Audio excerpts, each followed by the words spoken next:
Elderly folks like you, being of a different class, shouldn't come to the housewarming party. Henrietta, the daughter-in-law, loudly declared with a condescending look. We were so astounded by her audacity that we were at a loss for words. I finally reached my limit with Henrietta, who dared to say such things in the absence of our eldest son. Warren? I kept silent for Warren's sake until now, but I could no longer overlook such behavior. My husband.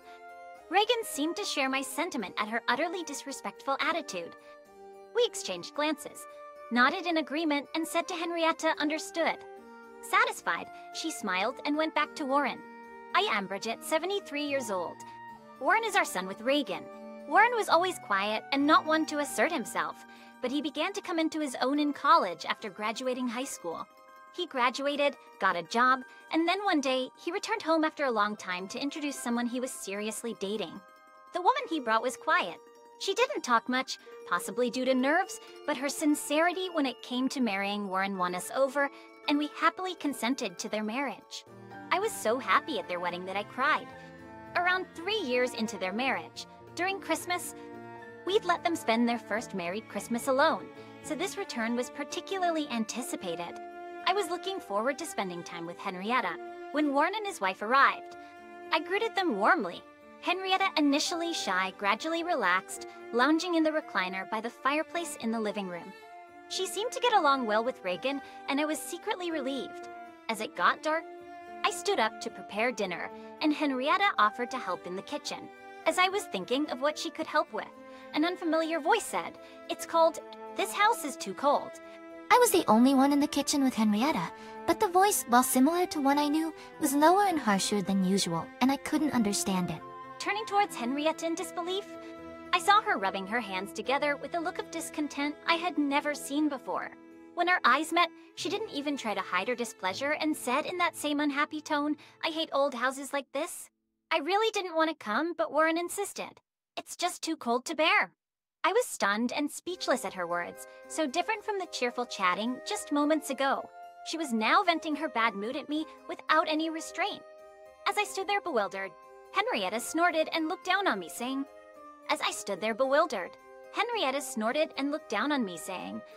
You look like you've seen a ghost, but it was all just an act to get married, you know?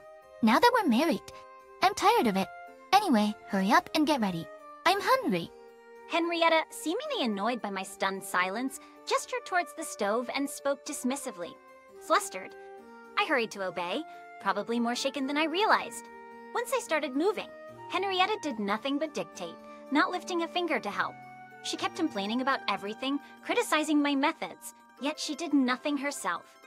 By the time the preparations were done, and it was just a matter of serving the food, Henrietta suddenly became active, charming Reagan and Warren and blushing at their praise. It was then I finally understood this was Henrietta's true nature. 10 years later, Warren and his wife were returning for a visit. Henrietta had shown her true colors many times since, but only in my presence. She never behaved that way in front of Reagan or Warren. I had kept silent, thinking it might be a misunderstanding, but the same things happened every time they visited, confirming my suspicions. Hearing they were coming back, I felt a bit downhearted. While planning to avoid being alone with Henrietta as much as possible, the doorbell rang. Daimel. I opened the door to find Warren standing alone. Surprised not to see Henrietta, I involuntarily looked around for her. Warren, noticing my reaction, spoke with a hint of apology. Sorry, Feimir. She said it's okay to go ahead with the grave visit without her. It seemed Henrietta wouldn't be joining until her work was finished, and I felt a sense of relief. The thought of not having to witness Henrietta's behavior, even for a little while, lifted my spirits. I welcomed Warren in, and Reagan, who was in the living room, noticed Henrietta's absence and asked about her. While preparing tea, I found myself sighing deeply without realizing it. We decided to relax for the day and postponed the grave visit to the next day. When Warren informed Henrietta, she responded, understood. But I still can't finish my work and come over, so please apologize to the others for me.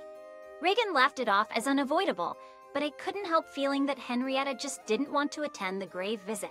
However, I couldn't voice such thoughts, so I just said not to worry about it, and we spent the day uneventfully. The next day, after we finished visiting the grave and were relaxing at home, Henrietta called. Finally finished with work, so I'll be heading over tonight. the timing of her call, right after the grave visit, seemed a bit off to Reagan and Warren too, but it only heightened my suspicion. That evening, just as we were about to have dinner, Henrietta arrived. She appeared a bit sweaty and out of breath, as if she had rushed, and I frowned involuntarily.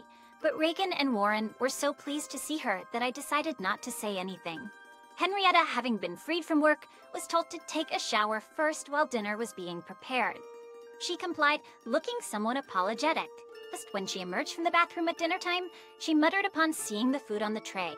"Chip, sandwiches. That's it after a hot day at the grave. I'm tired of eating this. Ugh, no. I managed to avoid going to someone else's grave in this heat, and all I get is this simple meal." As Henrietta tied up her hair and walked towards the living room, I felt angry, but couldn't find the words to confront her. In the living room, she instantly started chatting happily with Reagan, leaving me silently frustrated. As another 10 years passed, and Warren decided to move from his apartment to a house. After discussing it with Henrietta, they decided to pay as much down payment as possible themselves, but asked us for a little help with the shortfall. Of course, we couldn't refuse our dear Warren's request, so we immediately agreed and transferred the needed amount. Soon after, Warren informed us that their new house was built, and they planned a housewarming party with both families. I hadn't seen Henrietta's parents since the wedding, so I wanted to meet them again. Considering everything that had happened, I eagerly agreed to attend. Warren was delighted with my response and immediately shared the news with Henrietta, who I imagined was on the other end of the phone. Thus, we were set to attend the housewarming party next month. A few days after this was decided, Henrietta unexpectedly visited alone. I was surprised by her unannounced visit and opened the door without realizing it was her. Looking up, I saw Henrietta with an unhappy expression, and I was taken aback. I'll come in. Henrietta quickly checked for keys in the entrance and pushed past me to enter the house. Her arrogant behavior continued as she walked into the living room, probably because she noticed that Reagan's keys weren't in the entrance. Indeed, Reagan was out for his daily walk and wouldn't be back for a while. Taking advantage of this, Henrietta had barged into her home. Feeling trapped, I followed her into the living room, where she waited for me without sitting down. As I entered, before I could even close the door, Henrietta glared at me and said, "Bridget, you're planning to come to the housewarming party?" Bridget, you're planning to come to the housewarming party. It's a nuisance, so can you please not come? What are you suddenly talking about? Reagan wasn't there, so Henrietta, crossing her arms, started speaking in a high-handed manner. You're planning to tattle to my parents about me, aren't you? Henrietta glared at me with evident disgust, clearly not wanting her parents to know about her behavior. She must have specifically chosen a time when Warren was working, and she had a day off. No doubt she knew about Reagan's routine walk and had timed her visit accordingly. Henrietta was cunning indeed. I had no such intention, but now that you mention it, it might not be a bad idea, I said calmly, to which Henrietta frowned in annoyance. It's no joke. I married Warren because he's good-looking and earns decently. I don't want to deal with annoying relatives. Revealing the true reason for marrying Warren, Henrietta's expression froze when she saw my astonished face. As I was worrying about Henrietta's strange behavior, the living room door opened behind me. I was turning around. I saw Reagan, who looked surprised as he gazed at Henrietta, realizing that her conversation with me had been overheard. Henrietta clicked her tongue but seemed to decide to brazen it out, telling us, Anyway, elderly folks like you, being of a different class, shouldn't come to the housewarming party. We were so astounded by her audacity that we were at a loss for words. I finally reached my limit with Henrietta, who dared say such things even in Warren's absence. I kept silent for Warren's sake until now, but I could no longer overlook such behavior. My husband, Reagan, seemed to share my sentiment at her utterly disrespectful attitude. We exchanged glances, nodded in agreement, and said to Henrietta, "Understood." Satisfied, she smiled and went back to Warren. It behind, we felt suddenly very tired and sat down on the sofa. On the day of the housewarming party, we didn't go to Warren and his wife's home. We hadn't told Warren anything about the incident with Henrietta. Naturally, he must have thought we were coming. By now, Warren and his wife might be panicking, sipping coffee with Reagan at a cafe. I pondered this. Then Reagan's mobile phone rang. He got up, answered the call, and stepped out of the cafe. I quickly paid the bill and followed him out. Getting into the car, Reagan switched the phone to speaker mode so I could hear Warren's voice too. Dad, something strange is happening. All my relatives have suddenly got other plans, and you and Mom haven't arrived yet. Even Henrietta's relatives are canceling one after another. What's going on? Feeling guilty about Warren's anxious tone, but deciding to play dumb, we exchanged glances. Reagan asked, sounding casual. His acting was so natural that it surprised me. Noticing my reaction, Reagan winked and gestured to keep it a secret.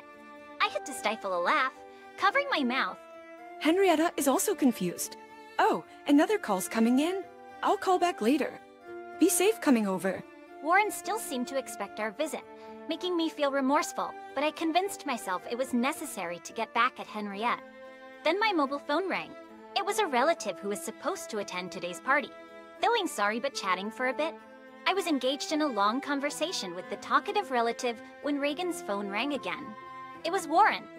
Reagan switched to speaker mode and answered, Dad, I just spoke to Henrietta's mom. What's going on? If you can still come, please do right away. And Warren's voice sounding close to tears made me feel a tightness in my chest. Reagan looked at me with furrowed brows. After I nodded at Reagan, he reassured Warren. With that, Warren, sounding relieved, hung up. Then we, who were at a cafe near Warren's new home, drove towards his place.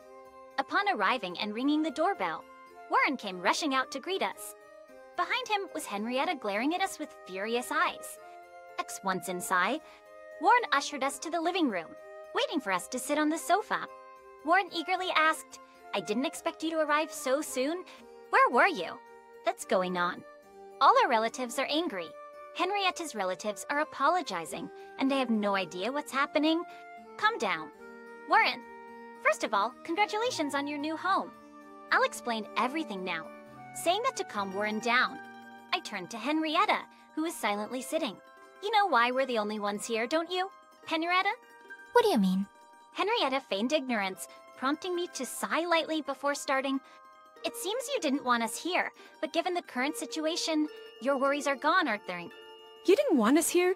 What does that mean? Warren sounded confused. I smiled slightly and continued. Both your relatives and ours know everything now. Unfortunately, your plans have failed. You've already been reprimanded by your relatives, haven't you? You shouldn't have. A low growl unmistakably from Henrietta was heard. Reagan and Warren, hearing this for the first time, were astonished. Ignoring this, I continued looking straight at Henrietta. Let's go, Tranis. For given Warren's reaction, you've been pretending to be good ever since you were dating him. I didn't invite you. But Just as her voice, now much quieter than before, made Warren lean in closer to hear her repeat.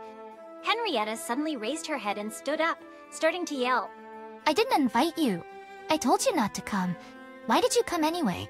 And spreading lies among the relatives, framing me, is that fun for you?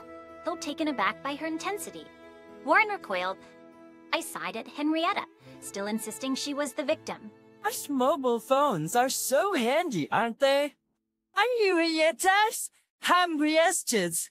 I nodded at Reagan. He took out his phone, operated it, and then looked at Warren. I just wanted to marry Warren because he's good-looking and earns decently. I don't want to deal with troublesome relatives. Anyway, elderly folks like you, being of a different class, shouldn't come to the housewarming party. Henrietta's words from that day played from Reagan's mobile phone. Henrietta turned pale and looked at Warren. After the playback, Warren turned slowly to Henrietta, his mouth agape. Henrietta tried to deny it, but what excuse could she give after that recording? The weather turned bad, so I cut my walk short and came back, only to hear this incredible conversation. I couldn't help but record it. Glad it was useful. Hearing Reagan's regretful words, Warren looked at me for confirmation. I nodded firmly. I couldn't believe it at first either. Warren, but the truth is there in the recording. Regan said, fixing his gaze on Henrietta. Could anyone stay calm knowing she had been deceiving everyone since her dating days with Warren, let alone after their marriage? Seeing his look, Henrietta dropped her shoulders and ceased her struggle. This seemed like an affirmation to Warren, who abruptly stood up and left the house.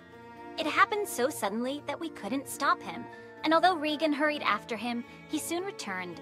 Thanks apparently, Warren had driven off somewhere, leaving his mobile phone behind, making it impossible for us to call him. Henrietta, left behind and surrounded by us, sat trembling and pale, huddled up. Warren eventually returned, holding something in his hand, which he slammed in front of Henrietta, saying quietly, Sign the divorce papers and leave. What? Henrietta looked up at Warren, her mouth agape, but Warren repeated himself, took a pen from the holder on the table, and began to fill in his part. After finishing, he forced the pen into Henrietta's hand and tapped on the divorce papers. Overwhelmed, Henrietta, though frightened, filled in her part. She looked at Warren when finished, but he, without making eye contact, was checking for any missing details. Finding no errors, he forcefully made Henrietta stand up and dragged her to front door. He then pushed Henrietta out of the house, ignoring her attempts to cling to him and throwing her bag outside. It's late, so I'll submit this tomorrow. Bertie, don't ever come back to this property. He said, slamming the door shut and locking it. Henrietta's pleading voice could be heard from outside, but Warren ignored it and turned to apologize to us. I'm sorry for the trouble. We could say nothing to his deep apology, just embracing him. But before long, Henrietta's voice faded. We decided to stay at Warren's new home that night. The next morning, Warren submitted the divorce papers first thing, and his divorce from Henrietta was finalized.